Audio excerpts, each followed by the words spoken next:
Meta Madness Group B continues. A scuffed team was able to win their first best of 5 series. Now they're going up against the blue team, which is called Spothensis, yeah, something like that.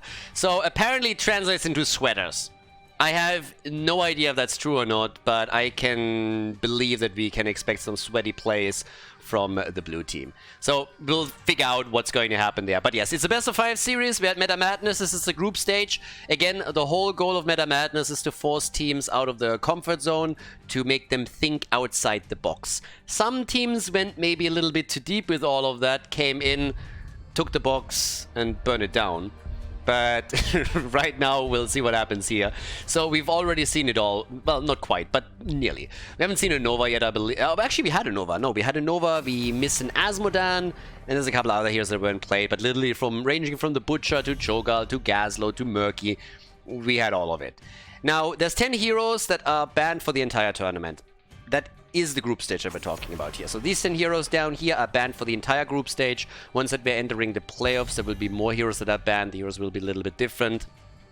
Something to keep in mind. But for the group stage, those 10 cannot be picked. In addition to that, every single hero that gets played in a series cannot be played again in the same series. So pretty much when you have game number 2 coming around, the 10 heroes that were played on the first map cannot be played again, and so on and so forth. So coming into game number 5, it means that you are looking at 50 heroes that are banned. Makes it a little bit more difficult to get a composition onto the screen that doesn't look like a great match comp. So yeah, there's that. Either way, we're now going to figure out what's going to happen over here on Hanamura. This is our starting map. And if you're also a little bit surprised by the maps, so we added a little bit of an extra twist to it this time, because map 1 is the most normal map, where we have the most heroes still available, so the compositions look a lot more normal usually than they do in the later games. So to make it a bit more interesting on the first map, we are determining as a tournament the starting map, and we rotate between Hanamura, between Blackhearts and Haunted Mines. Now we will see those maps in the tournament, but the players cannot pick them, so not really part of the map pool, just something that we do to make things a bit more interesting right from the get-go.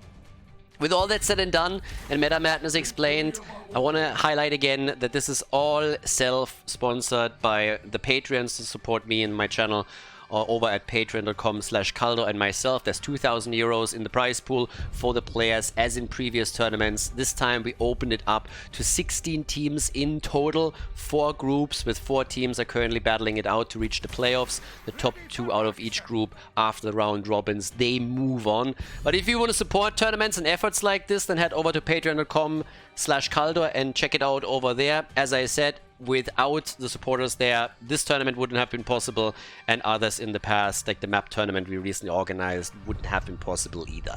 Right now, there's not really a lot of trust of sponsors into the game, so it's all community driven. With that being said, let's get into the action. We have map number 1 coming up. We get a Nuburak, a Rhaegar and Junkrat, so pretty much on the normal side. I assume these guys on the blue team are Polish, by the way. This looks like a Polish team to me. I mean, I still... the Polish players are also the ones that are trolling the most all the time.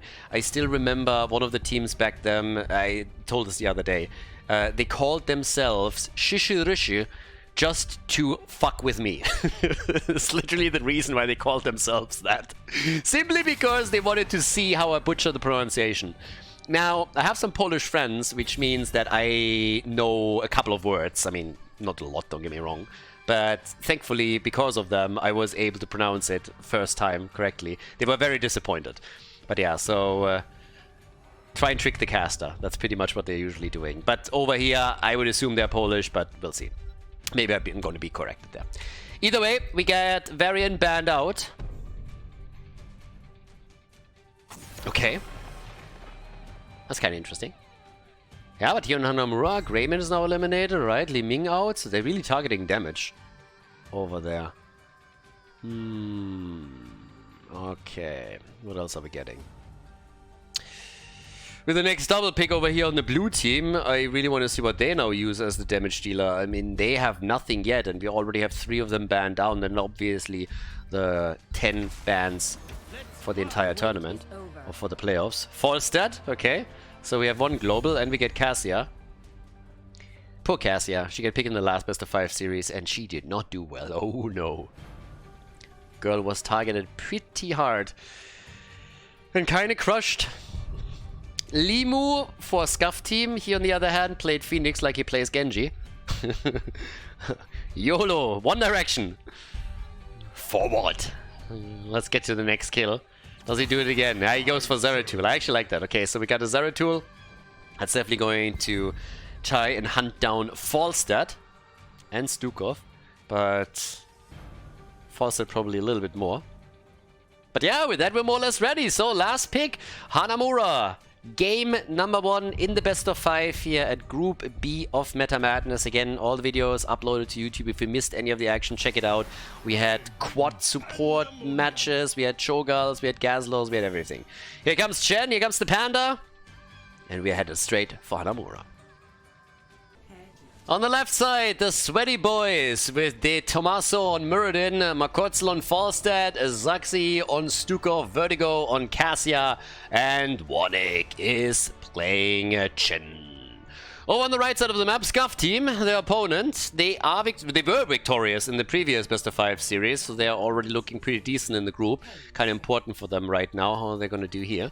Taiko on Anubarak, we got Hanzuka on Rega, Mindhawk on Leo, Limu on Zeratul, and J-Hard on Junkrat.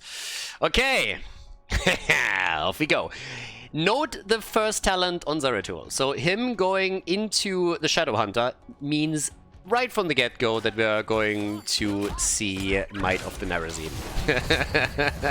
Muradin, yeah, that kinda. Okay, that nearly led to the first kill, but they sniffed him out very, very quickly and tried to punish him. Didn't work 100%, but they got close on this one. Me likey. Okay, so level 1, we this time get the charged strikes over here. Gathering Storm is already working quite nicely. So this one is hitting, and it's hitting hard. And up all the way to the top, it's the Panda. I like the skin, I just cannot agree with the tint over there, but at least the man has some taste. Yeah, we've seen some absolutely disgusting Chen combos that I really didn't like, but this one, I let that slide. The white and black War Master is obviously still the best. I mean, there is just no comparison. But I'll let that one go. That's still pretty good. The Sentinel is up on the map, and with that we are getting both teams beelining straight for it. Since, yeah, well, this bad boy is pretty strong, and you want to get it on the lane as often as you can. And he's hitting hard. Yep, he is. But okay, camps are taken. No invade, no aggression on either side. So let's see where they're going with that. If they maybe push on one side, Falstad is trying to help Chen out a little bit, but obviously Chen could now also rotate down. You have one global, so you can try and make some rotational plays with the birdie. Later we might see the Haka too, and same thing of course. Globals always allow you to turn a 4v4 into a quick 4v5, at least for a few seconds. Zeratul going for the globe, trying to get his level 1 complete a little bit quicker, but yeah, they're defending over here. So down at the bottom of the map, it's a 3-man defense that's being set up, 4-man defense, which means that up at the top, the two of them are burning this bad boy down fairly quickly. So yeah, everybody's just dealing with the early camps. We get the Thunderburn on level 4, which means that we're going to get the healing static on level 13, unless he is completely blanking. Muradin, hobbity up, little dwarf gets bounced around here, but Mindhawk is also in a bit of trouble and activates his trait to shift the focus. Falstad at 14 stacks now. Only 2 fights and he's already doing alright. And of course, as you can tell here, another camp is about to be taken too. Oh, careful. Junkrat's getting a bit low, especially since Chen is on his ass. So at the top, Zeratul. He's going to be a bit of a linchpin. I mean, first and foremost, Limu is obviously an insanely strong player on mobile assassins and can really be a problem. Normally he's going for Genji whenever he can, or for a Tracer, but at the same time he has now Zeratul that he can play around with. And as he heads into level 10 and into the late game, Zeratul is going to try to be all over the place to attack that backline and also take Falstad down. So that's gonna be another big one. Can he go for the birdie? Can he get the hits in right there? But alright, off we go. So, Mr. Taiko is trying to push this one out down here at the bottom. I don't think he's gonna go all the way with this. They're trying to contest the payload now. Falstad is still not there just yet. There's a jump. They're trying to go for the kill, and Stukov. Yeah, that's a demotion. No more. That is not Admiral-worthy behavior, what we're seeing from him here today. No. Gets caught and killed, and the same is true for the healer on the red team side. So that kind of hurt. Rega gets wrecked. Oh, and so does Muradin. They are all insanely low, but they are about to net themselves another kill. And Uburak died. He just got popped. But this is actually a pretty sexy play that we just saw. 3 kills to 3 now, so everybody is going for some spicy action. With Zeratul now having access to Wormhole, he's definitely all over the place. Has showcased that already a few times. So yeah, it's getting interesting over here. We're also looking at the Ring of Leech, by the way. We got the Boomerang for Falstad, 26 stacks for him right now. And as the again, the Sentinel camp is one of the most important ones. The rule is a little bit similar to what we're seeing on Alterac Pass. Whenever the camp pops up, you want to take it. Pretty much what you want to do. So go in, get the camp, and yeah, just play around that. We'll see if there's going to be any issues for them with it, but right now, if a team can invade, they will. It's pretty much what you are going to try and do here. So either way, still fairly even. There's a bit of an experience lead for Scuff team, but it's nothing to write home about yet. Everybody's still playing around with the payload a little bit, trying to focus on the front walls. And with the Sentinels up, you of course gotta deal with them too, so you have to at least commit a few of your resources to deal with that as quickly as possible, or you're gonna suffer quite a bit of damage on those structures. Level 10 is gonna be a bit of a game changer here, especially for heroes like Zeratul, of course, obviously. So, Muradin is just like flying around. Muradin is a bit jealous of Falstad. He's like, well, I'm a dwarf too, but I don't have a birdie, so what am I gonna do here? So just gets booped around by Junkrat or goes for the dwarf launch all day, every day. Leo is dead. Quest completed for Zeratul. Might of the Narazim is in, and the party starts. Chen, are we gonna see the top kick? Oh, that hurts. No, they take it. They actually take the camp. I was just about to say, before they hit level 10, the camp gets invaded, but they still got it. Junkrat got Falstad on the other hand, so yeah. And Zeratul has been got as well. Okay, this is getting real dangerous. Everybody is starting to die. On each side we have heroes just disappearing, and another one is Chen. Stands no chance here, was trying to go for his ult but couldn't. So we just have stuns coming out. Everybody is going to the choke point now too. That's Cassia gone, so it is Scuffed team that is starting to take a bit of a lead in that encounter. And they are pushing the objective further. So maybe a chance to get the first payload shots in play, but yeah, it helps them slightly with experience. Nothing crazy yet. So despite the fact that they're winning team fights, they can't really capitalize on it too much. A couple of camps that they can claim, a couple of items that they can get every now and then. But that's about all. Death timers are obviously still fairly low, so very quickly after that you have to deal with your opponent again. And that means that the payload is still contested. So that hasn't changed here. Damage numbers. This is actually a little bit of a deviation from what we've seen before, because this camp is taken way sooner than what we are seeing from the blue team. So, yep. Players on the blue team side are getting a bit sweaty over here. We need those sweaty plays right now. 2 deaths on Chen, and now they gotta deal with the Sentinel, while at the same time their own camp has to be taken. So that opens up the mid lane a bit. Muradin is trying to get away here, trying to buy some time for them. But as they're claiming another camp, it also means that the payload is getting heavily pushed towards the bot lane. And Falstad has to deal with the top still. So that Sentinel is doing work. Entire wall is gone, and it's now going to deliver some damage at least to the fort, whereas the rest of them is attempting to not only escort their own over, but also try to prevent the payload from shooting the bottom fort. Even Falsat is here now, so we are in for a battle. Zeratul, he's gonna be looking for that flank and for that hit. Actually, at this point, they're just looking to defeat the Sentinel first. It's a continuous back and forth between the payloads the entire time. Nobody's giving up on that one. And the kill count is obviously incredibly close with 5 to 6 kills. Yeah, but the level 13 talent, that's a bit of a difference now. With level 13 in play, it means that if you go into the fight, you always have to go up against the talent advantage that gives your opponent such a nice boost. And it seems that the blue team isn't really willing to deal with that. No, they let this one go. So the shots are going to be fired down here at the bottom of the map. The wall has been completely taken down.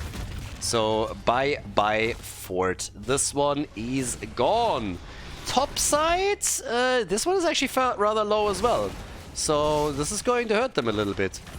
1 shot, 2 shot, and now we're not seeing the top fort getting dropped yet. But it is definitely a lot lower at this point in time, and any commitment would probably result in it falling. Nicely done here with the Entomb, just not quick enough with the follow-up. So this could have been dangerous if that Riptire came out earlier. Oh, Leo gets some love from Rega!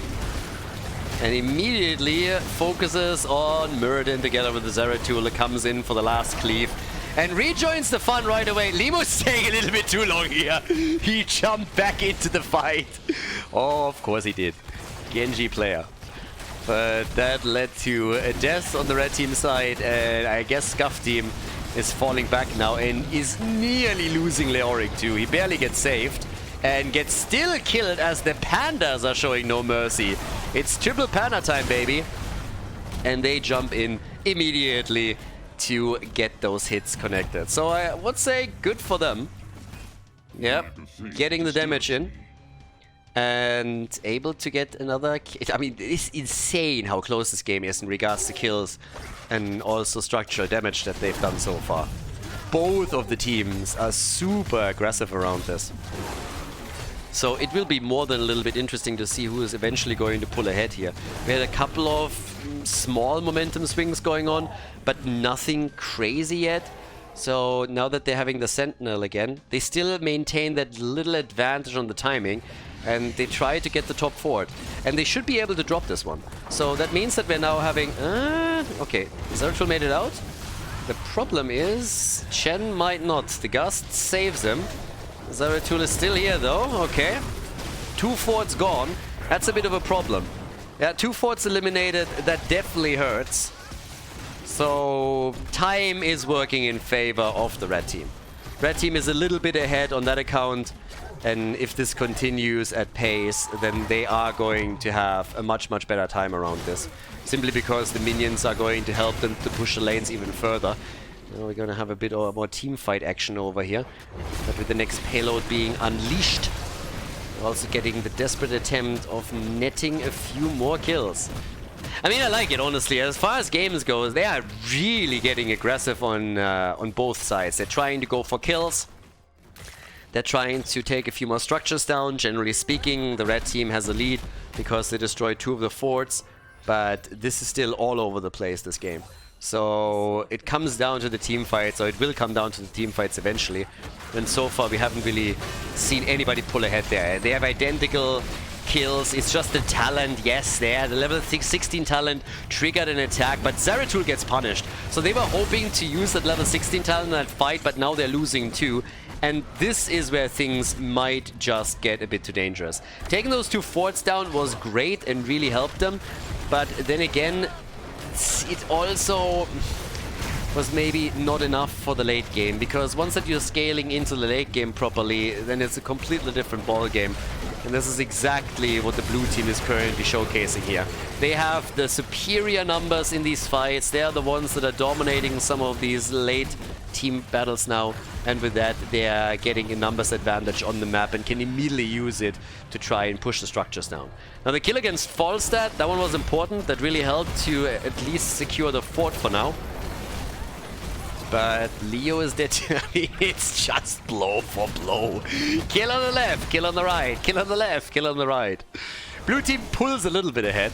Gotta give them that. But yeah, we have 19 kills already. So very, very kill heavy game this early on. It's really going to be a question of how much of an impact these catapults and everything are going to have here. So yeah. But all the way top side, again, Zeratul, he's going to try and escort some of these in. Leo and Muradin looking at the payload. Camp is up again and gets taken. They are chasing Zeratul, but Lemur is going to get away. Alright, so they're not over-chasing this too hard. Don't want to lose that much time. 73 stacks for Falstad. Yeah, our boy is getting some numbers in. Talking about Falstad, he's flying in. Is he looking for the gust here? No, can't hit anything here. But Muradin can hit that Stormbolt, and wow, Ancestral for Leo, damn. Did not expect that one. I thought they would just let him die. Death timers are not really that big and would have maybe been a bit better than just dropping the Ancestral. It's a big cooldown to burn. Leo would have been back a lot faster. But they bought the time to also get more shots in. So I gotta give that to the red team. They are actually on structures way ahead. They took the 2 forts down, which I mentioned earlier. But now with that little hit, they are getting real damage in on the top keep. And they also have their Sentinel. That keep is likely gonna fall. So this is getting really problematic. Zeratul is dead again, but I mean, if they lose the team fights, who gives a shit as long as they kill the core? So there's Leo dying. And the top keep is actually... Okay, this top keep is still in play because some of the wall was still there. But it's a wild game. I mean, blue team is now going for kill after kill after kill. And doing real damage here. But they have to use those windows afterwards to capitalize on these kills and get some structures destroyed. And that's what they're trying at the bottom of the map now. So that fort is finally going to fall. But that top lane is really starting to be a bit dangerous. 50,000 damage by Junkrat. Somebody has to go top. Guys, there's a catapult coming in. Chen is moving slowly. Falstad might have to fly here. Are they not realizing what's going on? They're losing this now. This thing's gone. Yeah, they're pinging it now. Falstad moved back. I guess he can save it. He should be able to save it. He's not even going for it! Where are you going? What? I mean, there's a team fight, but you're losing your keep? Okay. Alright. Team battle is still continuing. Seems like Stukov isn't gonna... Oh, a nice heal. Just in time. Don't do it, Limo. Just don't. Really? That thing survived? What? I would have bet money on the catapult murdering it, but I suppose the minions broke through. Alright, like, I'm the dummy here. Calculated. They looked at it and they're like, nah. This is not gonna work. Don't worry. This is totally fine. I've seen this before. So yeah, good on them. I mean, clearly the smarter play. They just let the slide at the top and they were like, nah, this is okay. Limo, on the other hand, yeah, he's okay too. Rega helping him out does the trick. Somebody needs to destroy this. 20 versus 20, by the way. Everybody has level 20. They can dive on this. They can. Falstad isn't here. Leo isn't here either, though. So Leo is also missing. But look at Cassia. This is the late game Zeratul that I warned about earlier. Late game Zeratul, he wants the kill, he gets the kill, but he also dies. So there's another Riptire. Leo is still pushing the bot lane out and dealing with the Sentinel. Riptire after Riptire. It's getting ridiculous at this point. The extra oomph and the reduction is just bonkers. So now we have a 4 versus 3 on the map. But since Leo had to deal with the Sentinel and is now dealing also with the next, with the next wave, they just can't get this keep. They cannot get this keep. So yeah, off we go. There's the damage at right now. 57,000 for Junkrat, 56,000 for Cassia. A little bit ahead here. Here's the ghost away. Chen is a bank. The birdie is just flying around now. A birdie, I mean, again, he didn't go for epic mount, so he is still looking at the wind tunnel here. Leo's trying to pad his damage a bit by just simply getting another drain connected with Chen. Stormbolt missing, alright. There's another catapult. There's a second minion wave. Somebody needs to go to the top. Now we're 19 minutes into the game. This time the catapult is gonna snack it up. So, yep, they're gonna lose it. Falster doesn't seem like he's gonna fly top. Nobody's moving in. This keep is gone. Actually, Chen, is he gonna make it? Is he gonna make it? No. Nope, not happening. The keep is gone, and that hurts, because now you have much more pressure through the top lane. Much more pressure. So the first time they got a little bit lucky. This time they ran out of that luck. 16 kills to 10. They're heavily ahead in kills. I mean, damn. But they're losing the game. They have only destroyed a single fort. That's all that they got so far. Red team has to stop dying. Game is gonna end eventually. I mean, top lane is still a problem. Top lane is going for the core now. And there's a catapult on every single minion wave now. And we're 20 minutes in. These bad boys are gonna hurt. A lot. So, yeah. Let's see. Junkrat is taking the camp. The rest of them has to survive. Catapult on the core. Another minion wave comes in. Second catapult is on the way. Shields are getting dropped. And Junkrat is trying to grab this one. Falset is now coming in to help out. But I'm pretty sure that we're going to see this a lot more throughout the game here. And obviously with now Falset forced topside, it also means that they're missing a few of the heroes that could help them out on the payload. The Sentinel has also been taken, and the Sentinel is pushing through the top lane. It's not only that they lost the keep, they lost the keep on the top lane, where their Sentinel is pushing. Trying to go for the wind tunnel, that didn't work out, and well, he's dead. So that backfired very, very quickly. Gets him out of the fight. Maybe they get Leo, but that's not a good trade. Falset against Leoric. Don't want that. And again, I have to focus the attention to the top lane again. Guys, there is a Sentinel walking towards the core with 2 catapults. Now Stukov is dead. And, I mean, this is going to absolutely crush him. Cassia has gone to... This is going to do damage to the core. No doubt about it. And if they can kill another hero, it is lights out. Yes, there's a Sentinel at the bottom of the map as well, but that doesn't nearly matter as much. So yeah, as you can tell here, J-Hard, he's just saying, screw it guys, let's go for it. And just look how much damage this bad boy does. Damn, that's game. Despite the fact that they are still 4 kills behind, Scuff Team takes the lead in the best of 5 in Group B of Meta Madness. Before we head into game number 2, make sure that you subscribe to the channel if you haven't done it yet so you don't miss out on any future content here on Khaldor TV.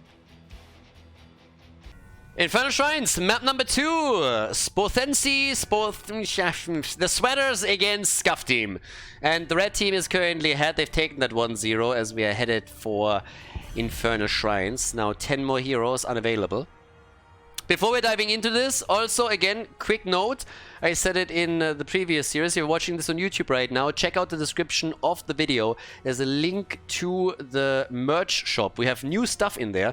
If you're an HGC fan, a fan of the Heroes gaming community, then you might want to check that out. We got a pretty sick logo for that one. Big badass Phoenix, because again, the Heroes gaming community rises out of the ashes. Despite Blizzard's best efforts to burn it to a crisp. So yeah, if you're interested in that, if you want to have some fun with that, check it out. So there's a link to the shop in the description of the YouTube video, and the new stuff just arrived. Like, I myself don't even have it yet. And as I mentioned before, the shop, they have actually distribution centers pretty much worldwide, which means that not only do they deliver very quickly, but also the shipping costs are very low and the products are awesome. I mean, the quality is really, really nice. I obviously showed in the past some of the other stuff that we had there, but yeah, if you want to see the new ones, then check out that link. As we're heading into game number 2, we get a Kerrigan ban. Someone watched the previous series. Lucio gets addressed over here as well. For just a second, I was looking at this and was like, wait a second, Kerrigan was already played. Like, why are you banning this? And I was like, oh, wait, they played 2 series in a row. This is actually the next one here. So, yeah. By the way, it's kind of cool because right now in Valencia, here in Spain, Fires has started. And I talked about this before, but Fires is actually the biggest festival that they have in this city. And for 2 weeks, the entire city goes bonkers. There's like big paper mache statues that are being erected, over 800 throughout the city. And on the last day of Fires, they all get burned. I mean, seriously, the firefighters are going from one statue to another and put literal blankets on the buildings around them so that they're not getting damaged, because some of these statues are easily like 10-20 meters tall. It's absolutely insane. So if you ever want to go to Spain and you want to visit Valencia, I can highly recommend that you do it around the time that Fires is there, especially if you're European. It's a massive event. It's absolutely crazy. And before I moved here, I never heard of it. And it's mind-blowing to me. So look it up. There's Wikipedia articles around it. There's also, of course, a lot of pictures.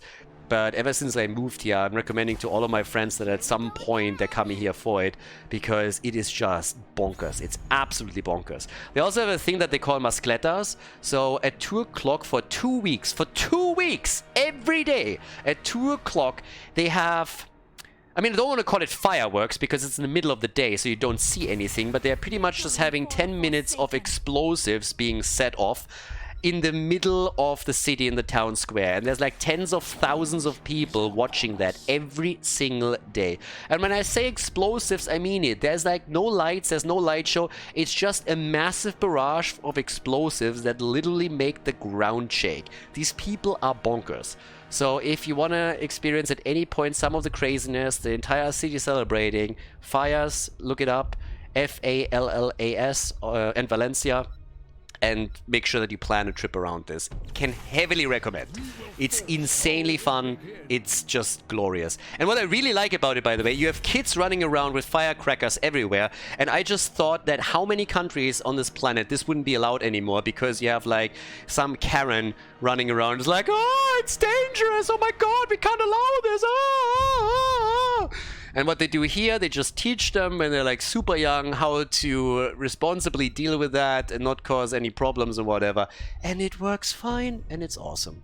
So yeah, check it out. Really, really nice. What we're also going to check out is obviously draft here.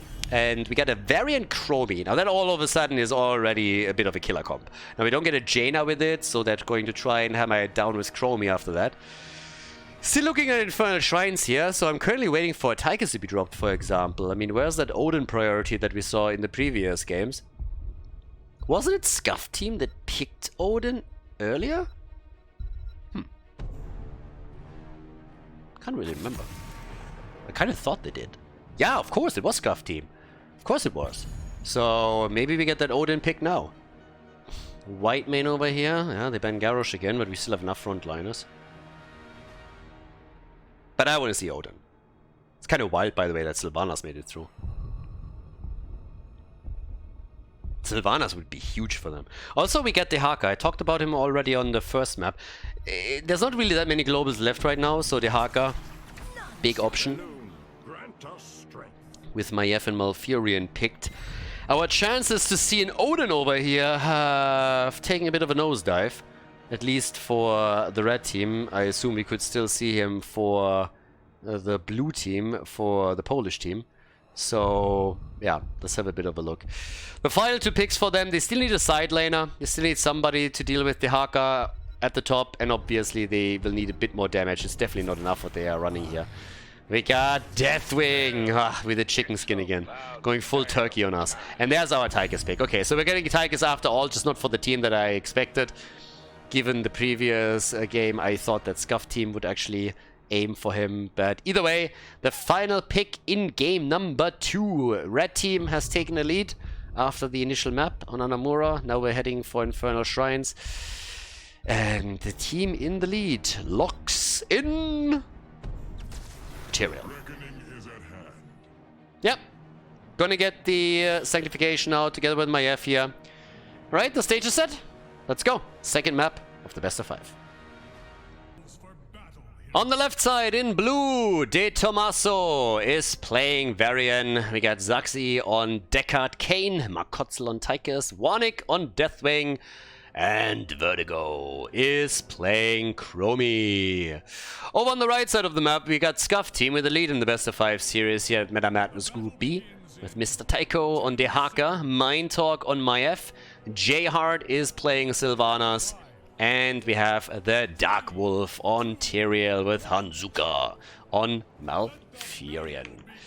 Alright, the Sylvanas... Ooh, here we go. Hail to the king, baby. Broccoli! Ooh, ooh. We got a broccoli in the house. Yep, it's gonna be Groot time. Right now, it's just gonna be snacked up every single time. Later in the game, if he does his job, I am Groot. They're gonna crush everything. Full on broccoli. Good stuff. And they're actually starting off strong. Oh, close. Oh, that could have been kill number 1, but they were able to move back. Now, Sylvanas here is huge. I am very surprised that Sylvanas made it through. She is one of the primary ban targets in this group stage. But they are getting decent value out of her at the bottom of the map. Not only did they destroy one of the towers, but they also were able to take the gate itself down. So, job well done. Very good start here for them.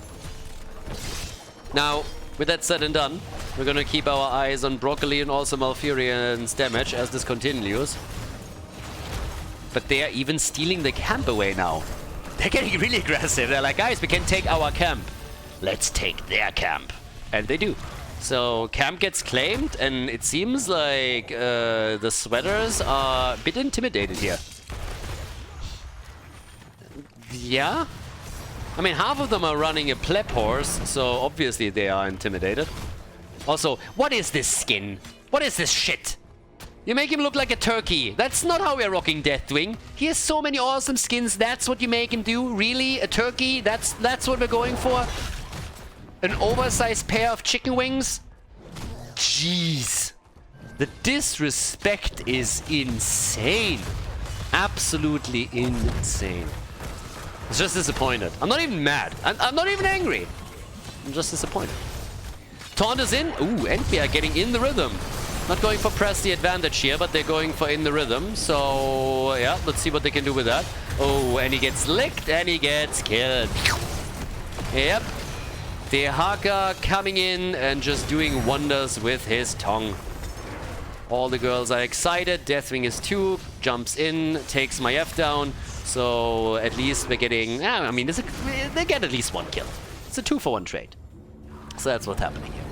But yeah, now with the first objective opening up, we still have Mr. Tycho rotating between the lanes and doing his thing, whereas Sylvanas has now with the rest of the team moved into the middle of the map. And while there is some aggression from Tychus and Chromie, they still did some serious damage there. Another tower has fallen, we're getting the gate nearly destroyed, and the second one is also not looking too great. So I like the way that they initially planned this one out. We have 15 stacks for Tychus, and not too shabby early on in the game either, considering we didn't even have an objective fight yet. But I'm a little bit worried for the blue team, because the Sylvanas plays that we've seen so far were on point, and if they abuse that properly, that could become very difficult and dangerous. Varian makes it out, but he's suffering, and with another tether, Tychus is dead again. Yeah, Tychus is a little bit too close to the action, and he gets burned, so that's a kill. And they are getting closer and closer to the first protector, Punisher. And keep in mind, they got a Sylvanas, so that's not good news if you are a fan of the blue team.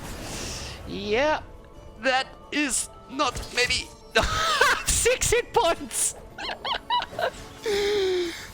Not even close. Calculated. Yeah, they're gonna get the objective. As long as they can keep Sylvanas alive, they are in for a very nice treat here in the mid lane. Dehaka is moving down to the bottom of the map to deal with the camp and also trying to, of course, do even more damage there. But this early game pressure that we're seeing from the Scuff team is absolutely on point. They have level 7. The talent advantage doesn't last long since Sporzensi. or however you pronounce that, is locking in their own level 7, but obviously they're still doing the work here. Deathwing is all the way up at the top. He's the one that gave them the XP that they needed to lock in the next talent. But it comes at a cost. They're losing the fort at the bottom of the map. Markotzel is dead again. Not a good game for him. Not a good game. Died 3 times already. 4 deaths on the team, 3 against Tigers. And they're already working on the wall at the keep. Guys, what the hell? We are 5 minutes in and this wall has taken serious damage. And the Hogger is just moving back towards the top as the rest of the red team collapses onto the bottom fort and is doing damage here too. Now, they might not be able to destroy the entire thing, but then again, nobody's doing anything about it. There's nobody even moving in for it. So they're losing another fort. 2 forts gone. 5 minutes into the game. Damn. That is quite the setback here. It doesn't improve through the fact that level 10 is just around the corner for Scuff team. Yeah, this is gonna hurt. Level 10, a level before your opponent has it. What are they gonna do with it though?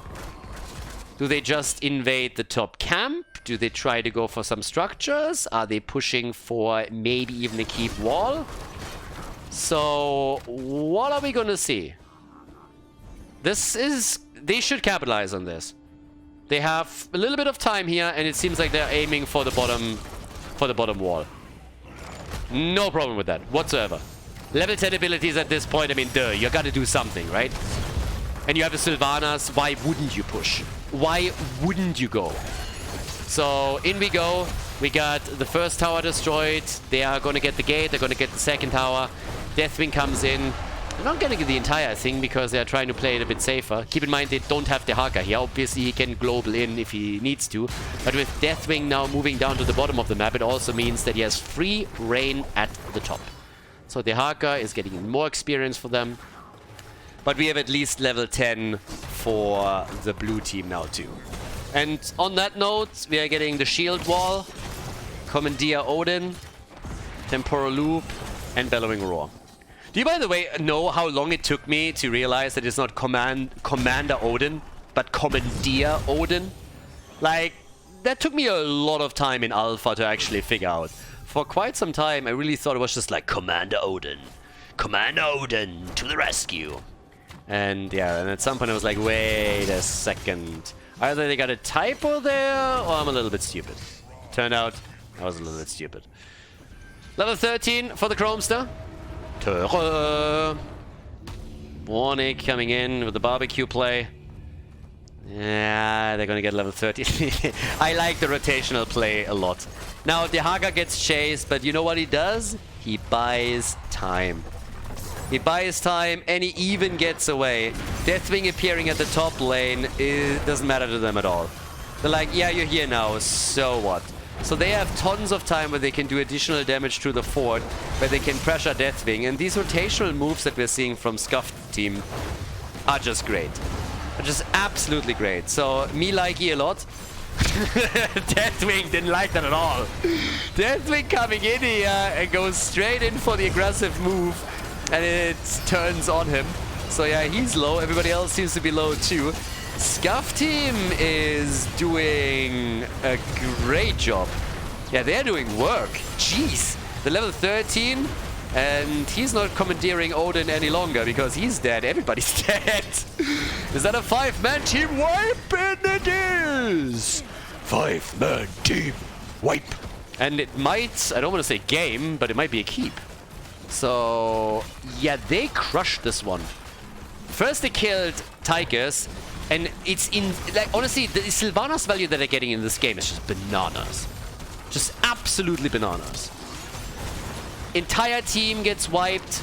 At this point, you could even just sacrifice Tyrael for the explosion and go for the keep. But they still have an objective to fight for. Of course, they hold on to a 2-level lead, and in addition to that, also a level 13 talent advantage that they still maintain. So, yeah, it is nasty. Some real nasty business here. Now on the upside, it gives the blue team an opportunity to at least fight for the Punisher. Now I should probably not say opportunity because it's not like they have a choice. If your opponent now takes a Punisher, that keep is gone and you might lose the game. If not, then you're at least going to lose some points on the core. The Hogger comes in, but this time the Tong misses. Yeah, that roar, yeah, no. Didn't really do enough for them, and that ult here did little. Pressured Malfurion a little bit, but not nearly enough to make a difference. So that fight is still going strong, and Sylvanas isn't here yet. So Sylvanas says hello. They already lost Tychus. I mean, what else is new? Duh. And that's the end of Deathwing, and that is likely gonna be the end of maybe the game. I think we're gonna look at level 16 with that push, if they go for it. So first of all, they're destroying everybody down here. It's gonna be another 5-man wipe, likely. Chromie is down first. I totally understand that. I would kill her first too. She's so annoying. Shut up. But they also killed, of course, Varian. So the entire team went down. Sylvanas like, boys, let's go, let's go, let's go, Punisher time. And everybody is like, why don't we just end? But yeah, with 2 already respawning, maybe not the moment. We're 10 minutes in, by the way. 10 minutes. It feels like the game just started. There's 3 forts that got destroyed. Then level 16, they're going for the objective now, and it's just insane. Like, how much further ahead do you want to be? Level 16 versus level 13. Talent advantage 3 levels ahead, and have fun stopping them with this push. I mean, have fun trying to pull that one off. I don't really see it. They can pull the Punisher into the middle, try and do a bit of damage there. I mean, okay, to be fair, it's 11 minutes. So the Punisher is not really that strong yet. We're talking about objective number 2, by the way. They are also centering their plays around the camp, so it's likely that they're attempting to maybe even time the camp here. And grab that. The Hogger is still at the bottom, so they haven't even just put all of their eggs in the basket. He still pushed the bot lane out. And now they're coming up on the top. So, yeah, here we are. 14 kills to 1. Dominant performance after game number 1. That, on the other hand, is a little bit wild. Fat fingering the ult. Yeah, we saw that. Someone definitely fat fingered his R button. So the Punisher is already on the core. Jumps in for a piece of the action on the other hand. And the first one to fall is Varian. So they are getting some work done here. And they, of course, are trying to end the game. Punisher is losing hit points quickly, but I don't think quickly enough to help the blue team to defend this one. Yeah, the Polish team is in real trouble, and this should be a 2-0 lead for Scuff team. They are all still on the board, and they do, I mean, they play this out perfectly. Great job, great game by a Scuff team. A draft that they executed perfectly, and a well-deserved victory here on Infernal Shrines.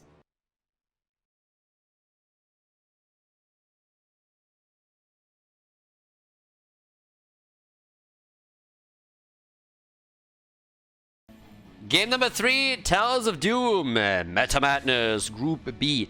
Good stuff for Stuff Team. Honestly, if they win here, they've won 2 best-of-5 series. So that puts them right into one of the spots where a team would then move on to the next round. So very, very nice situation for them now. They have 3 match points. Obviously, the blue team is going to try and bring this back. And we actually had in Meta Madness already a best-of-5 that went the distance. As one team took a 2-0 lead, the other one was able to catch up. We had multiple matches that went the full distance, but yeah, these reverse sweep attempts are always the most interesting or hype-inducing. The Carrigan ban is definitely a smart one.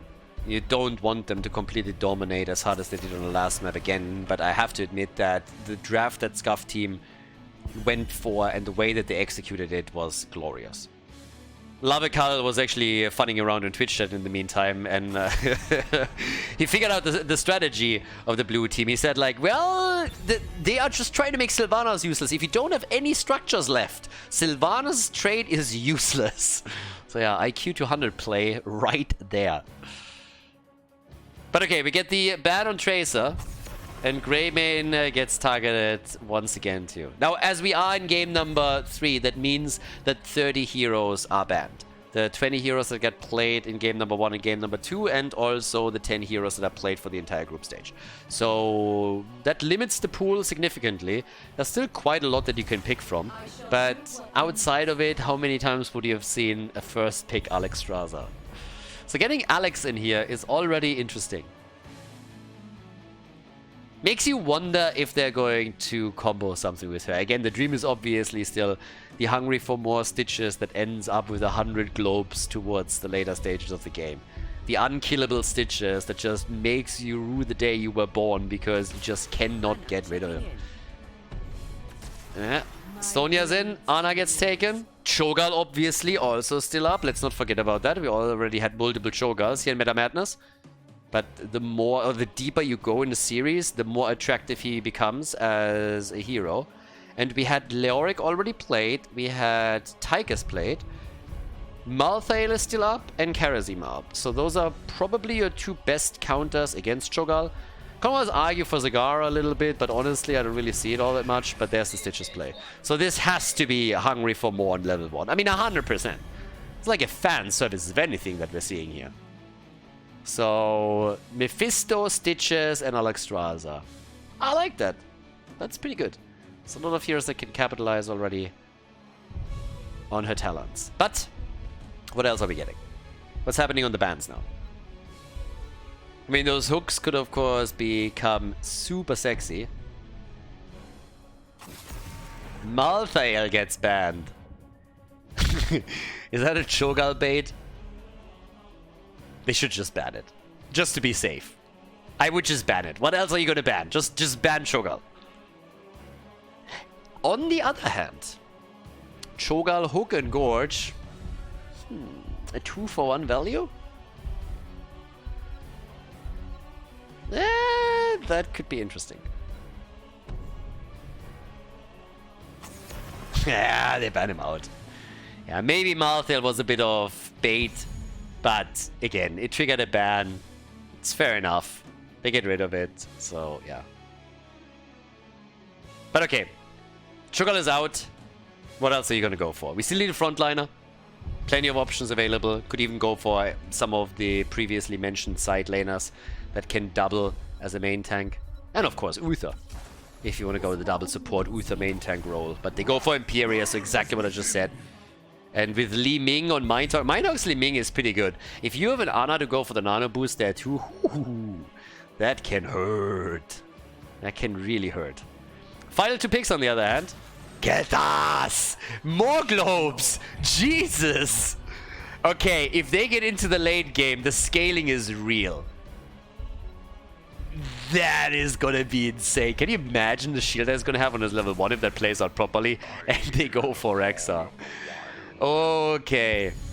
With that combo, I want to see a Tyrael on the side lane. That would have been great too. Damage Tyrael on the side lane, the aggression build, and then just endless globes for his level 1 talent. That would be the dream. But yeah, they're really playing around Alex Strasser here. I like it. Just gotta make sure she doesn't misclick her level 1. And here it is. Uther as the main tank. Okay, so it's not Imperius after all, but they go for the triple front line. Game 3. First match point for Scuffed team. Towers of Doom. Let's go, everybody. Let's see what they can pull off here. Definitely a wild draft for the two teams here. Third map in the best of 5. Game number 3. Match point number 1. On the left side. De Tomaso on Stitches. We got Warnig on Rexxar, Makotzel on Kel'Thas, Vertigo on Mephisto, and Zagzi on Alex Strasser. Towards the right side of the map, though, we got the red team. They're the ones with the 2-0 lead, and they have match point here in Towers of Doom with Mr. Taiko and Sonya. The Dark Wolf on Uther, Hanzuka on Ana, Mindtalk on Li Ming. That combo in particular is going to be real spicy. And we have Jihad on Imperius. As expected, level 1, here we go, unyielding power. We got the Mana Addict, we got the Circle of Life, and we got the Hungry for More. So this is going to be all about the globes here for a lot of the heroes involved, especially Stitches. If you get him into the late game with Alex Strasser, just giving him a globe every now and then, he can end up with 13,000, 14,000 hit points. And it's going to be an absolute disaster to take down. So, will be interesting if it comes to that. The quicker they can get those globes for Alexstrasza, the better, obviously. Kael'thas is going to heavily benefit from all of this as well, since he has his level 1 activated there too. So, we'll see some pretty interesting developments, I'd say, if this goes to a late game. Now, Scuff Team is obviously fully aware of what's going on here, so they know that they should shut this down before it becomes too scary. Doesn't mean that you can't face off against the blue team in the late stage, or since they also are running two mages here, for example. So you have to really be aware of how you play your cooldowns. I mean, even in the HGC days, Dignitas, for example, had a strategy or two that evolved around 2 mages. They never really got to properly play it in the tournament, but they were swimming with it a lot. And very much so it hinged on you having perfect communication on your cooldowns and really just forcing the fights around them. So we'll see what exactly they can pull off, but it's for now really just a matter of what's happening with those globes. So could be interesting. I would love to see late game from the blue team, just to see how Scuff Team deals with it. After the last 2 games, I gotta say Scuff Team is the favorite here. There's no denying that. They just played, especially on the second map, such a clean game. It was awesome. Now we got the Hunter-Gatherer. Alright, so Hunter-Gatherer is in. That already was expected. Alexstrasza goes down. That's one way to slow her progress down. And we have Mephisto eliminated as well. So, here we are. The laugh on the pumpkins always gets me. But yeah, so we got the Vile Cleaver over here. We got the Hunter-Gatherer as well. In addition to that, now Surge of Vitality, Spite is in. Obviously, you're looking over towards the red team, and they're currently playing with Sleep Dart build on Ana. And they're really aggressively looking for these kills now too. Especially for Kael'thas, it becomes kind of important that he gets his globes together as quickly as he can. Really helps him with the survivability. But they're actually doing a good effort on this. I mean, they already got 10 on each of their heroes, so that's pretty neat. In the case of Stitches, that means that he has at this point 250 additional HP. And keep in mind that Devour procs off the max HP. So if you go for Devour talents as the game continues, you can do some serious work there in regards to survivability and just pissing your opponent off all day, every day. Getting that aggressive around the altar at the top right is maybe a bit ambitious. They didn't get it as well, so didn't really help them a whole lot. But it is what it is. So top side, we got Warnick. I mean, he's farming the top lane pretty easily. The red team, on the other hand, is really interested to keep these fights going. They don't have Calamity yet, but boy oh boy are they suffering here in the back line. Kael'thas and Alexstrasza are both low after this fight. And I've highlighted Mindtalk's Li Ming a bit earlier. Everybody that watched the first series they played in this group obviously is well aware of it. Or any of the other tournaments in the past that he participated in. But he is definitely dropping serious numbers now. We have him also with Calamity, which makes matters even worse. We get the anti-healer here. And yeah, once that Li Ming is in the position where she gets the nano boost from Ana, matters are just going to get worse.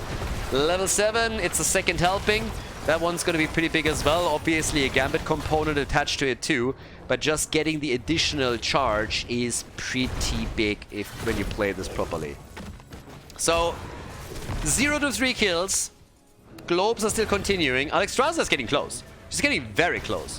One more globe needed that she will get right now, and then she is going to speed up the progress of Stitches and Kael'thas very, very quickly. So here we are, and from this point onwards, they are going to get a lot more value as all of this continues. And especially for Stitches, it's going to make a huge difference. And Scuff Team, they are obviously now a little bit on the timer. It's going to be a huge shield for Kael'thas. Stitch is going to be a lot harder to kill as the game continues. For now, it's still totally fine. But when we're talking about another 15 minutes in the game, that's where things might spiral a bit out of control. Kael'thas needs one more, by the way, and then he has his quest completed. Can obviously still stack beyond that. But yeah, and well, here we go. So he gets it. So that means he can now safely play around the shield. In addition to that, we have to fight for the altar at the bottom of the map. 32 to 36 on the in the middle of the fight. And he gets interrupted, okay, but that looked for a moment like he might actually get it through. The balls on this boy. Comes in and he's just like, yeah, I got this. Now, the channel, at least in this case, comes through. Alex Straza was hoping for the interrupt, but she was just a second delayed. Yeah, Mephisto. Right, he's also moving back here. Khaldor is now at 23, and the nice thing about Stitches is obviously that he also gets some increased movement speed. So he is currently at 5% extra movement speed already, and all of this is just going to make it so much more dangerous as the game continues. And yeah, 22, there it is. They're fast with that. That combo is kind of fun. Now, we got Leap. Another 10 abilities are in on both sides. Gorge has been chosen. Durance of Hate. Leap is available. We got the stun with the Divine Shield. And of course, more importantly for Li Ming, the Nano Boost. And I highlighted her earlier, but she's really the one to watch out for. Now over here, just get those globes. Sleep Dart is out. And they are pretty diligent about it. I mean, they're literally playing a bit of a mini-game at this point, where they're just looking at the globes and trying to get them as quickly as they can. They're losing Rexa again. That's the 5th hero that falls. So it's starting to hurt them. It really is. But again, it's late game. And this is Towers of Doom. If you ever look at the late game map, this is the map. This is it. I like the way that they are now moving from one lane to another just to get those globes, but obviously at some point you can also overdo it a bit. And they have to make sure that they're not getting to that point, but that they're just hitting the sweet spot. Yeah, Ult is coming out to save Stitches. He's by now sitting at 26. And that gives him already... I mean, this is a pretty nice boost in hit points that he has. It's already around 600. Kelthas is sitting at 29. Vertigo, he's dead since the cavalry came a bit too late with the flank, but that's a kill. At least that's a double. Minotaur goes down, so does Imperius. They get the double kill here. Nicely done. And of course, by now, even more globes accumulated by Stitches in particular, but also by Kelthas. The channel is still happening, and that means that both teams are now on 28 points on the core. Yeah, even invading the opponent's pumpkin camp. So, yep, off we go. And that is globe number 30, which means Stitches is looking at an additional 750 hit points. Yep, just like that. 750 additional HP for our boy Stitches. And Alex Straza is going to give him another one. That's another 3 globes that he just picked up with that little push, and them getting both globes on the lane plus the Alex Straza globe. So, yeah, party continues. Quest completed. We're on level 13. Range increase. Try to go for another kill here. Stitches also with a hook. Minotaur gets immediately pushed, but gets also a Divine Shield that helps him out here. And he's trying for the resets. Get insane resets in the first series of the day. But now he's targeted very quickly and goes down. So that's already Li Ming eliminated. And with Uther falling, this is getting nasty. Yeah. 37 stacks for Kelthas. And as you can tell, we got 36 stacks for Stitches. And now all of a sudden they're starting to dominate this a bit. They're still behind in kills, but they're now ahead in experience. And they are applying some serious pressure here. Especially at the bottom of the map. So the pressure is definitely on as they continue to push. Yeah, Stitches still totally fine here. Globes are just... I mean, again, globes are a dime a dozen at this point. He's at 38 stacks. And goes for the Gorge, meaning 2 more, and he has 10% movement speed. Now, he gets killed. Stitches goes down. Saves also Sonya, and they get another one. Okay, so that flank from Sonya... Oh, nice! Even the leap on top of it. I like that a lot. Perfectly executed. That flank allowed them to get 3 kills in total.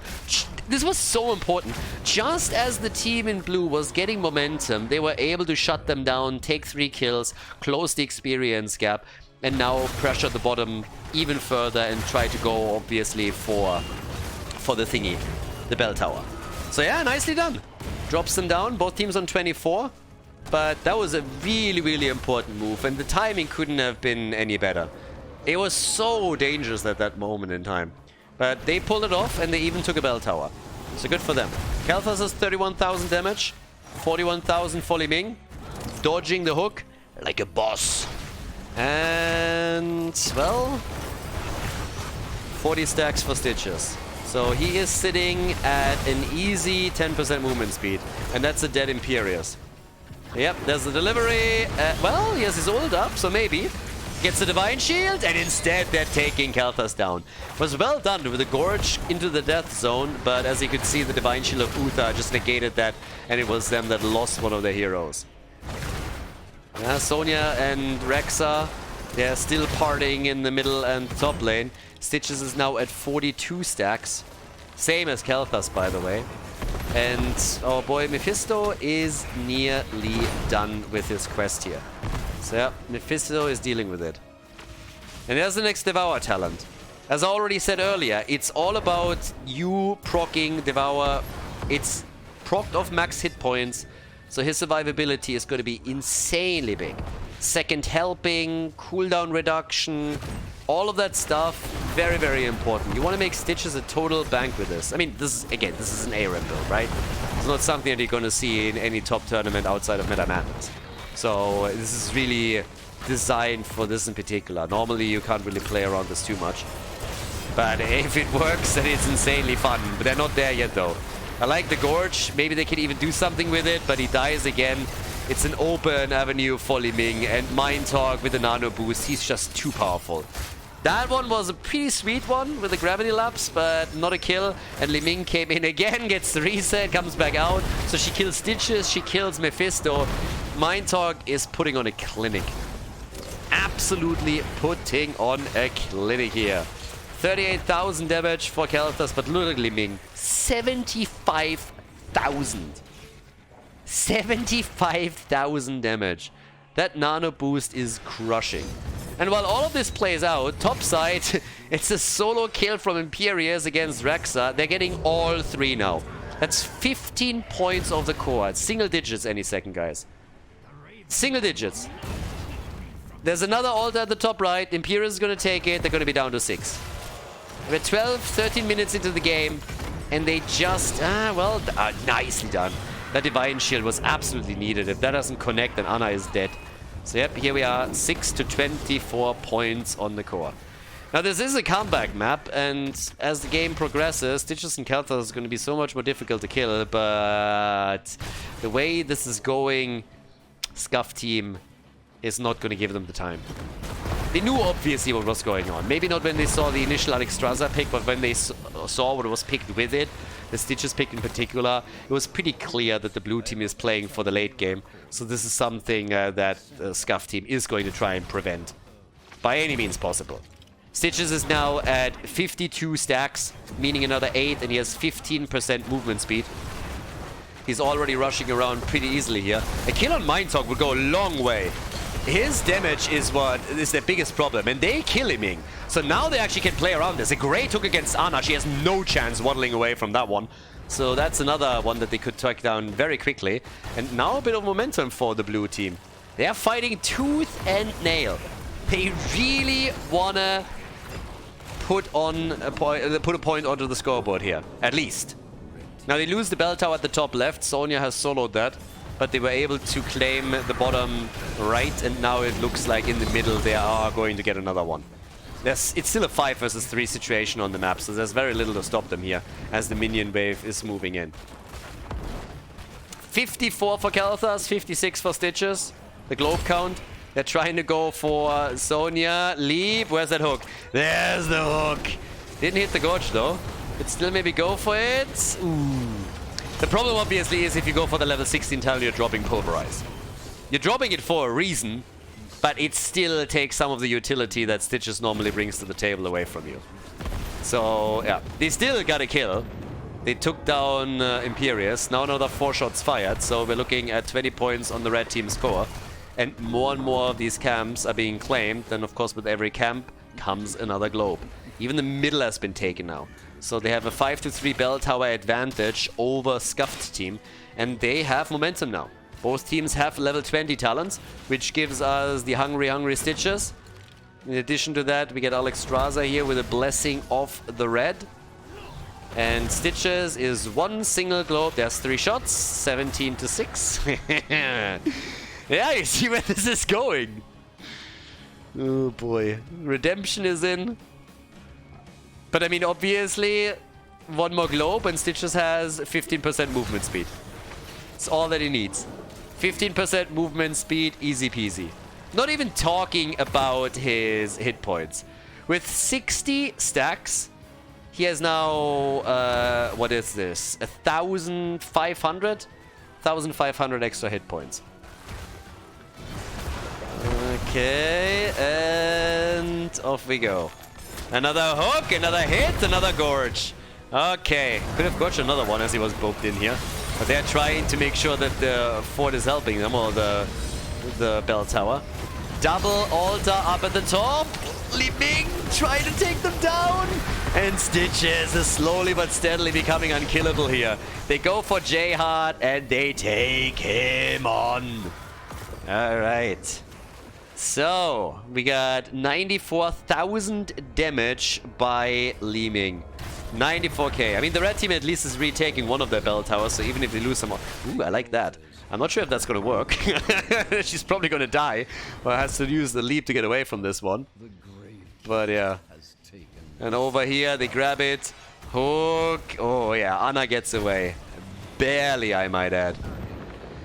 Yeah, guys, that's another 8 points of the course. All of a sudden, what are we looking at? We're looking single digits on both sides. 9 to 6 points.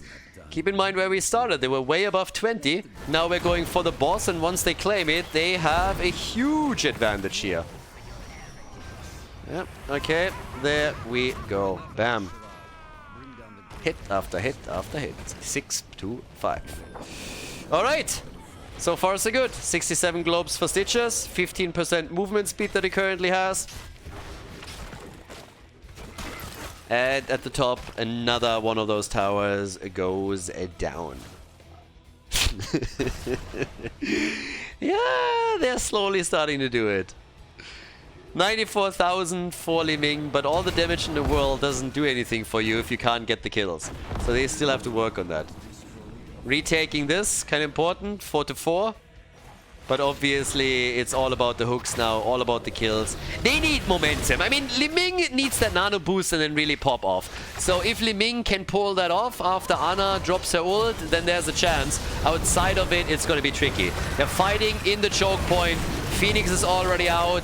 Li Ming trying to get the damage out. Ult of Mephisto didn't connect though. But Sonya gets attacked and does have no lead. He gobbled up 3. Divine Shield is out. And Sonya is the first one to fall. The fight isn't over. Li Ming is just going for one hit after another. Stitches is soaking this up like it's nothing. Stitches doesn't care. Like, he is... again, they're using him as a shield against Li Ming's damage, and he doesn't care whatsoever. Li Ming is at 110,000 damage, and it just does not matter. Finally, Alexstrasza is dead at least. And, yeah, it's getting nasty. Stitches is now sneaking down to the bottom of the map. So he's sitting right there. By the way, he's at 72. 72 stacks.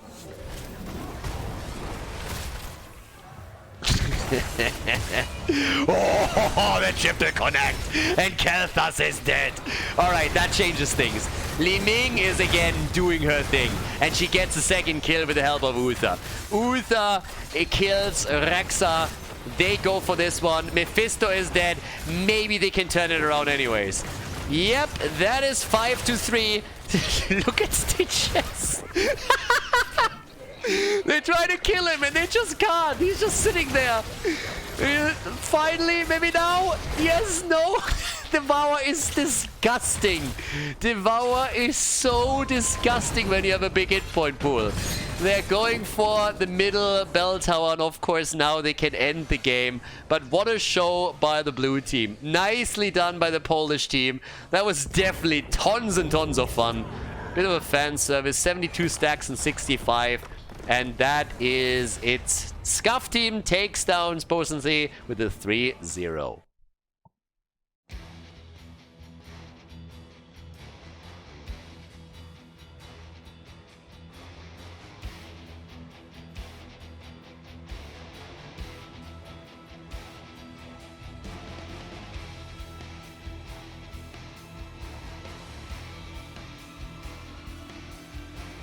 Thank you everybody for watching the video today. I hope that you enjoyed the show and the commentary. And keep in mind that the spoiler protection that is going to run for the rest of the video is made possible by all the support on patreon.com. So guys, if you want to support my work, if you want to help me start new projects and keep the spoiler protection in place, please consider heading over to patreon.com/Khaldor. There's also a link in the YouTube description and check that out. Thanks in advance, and see you guys next time with more esports coverage here on Khaldor TV. Have a great day.